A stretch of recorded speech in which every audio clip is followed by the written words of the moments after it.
And here's I will show you how to exactly convert your iPhone photos to PDF.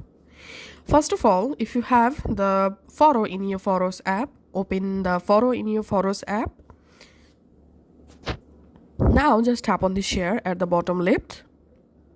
Here go down and select print. Now tap on share. And here, as you can see, the photo successfully converted into PDF document.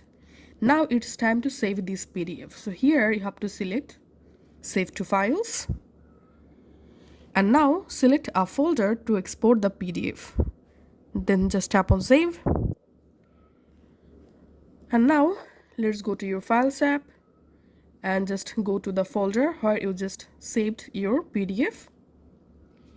And here we can see the PDF that I just converted from our image.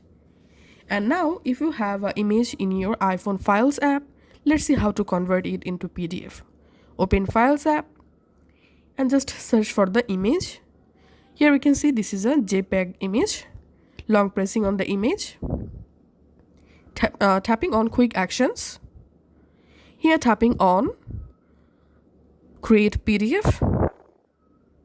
And that's it. Here we can see I've successfully converted this image into a PDF. So that's how you can actually do it. Thanks for watching.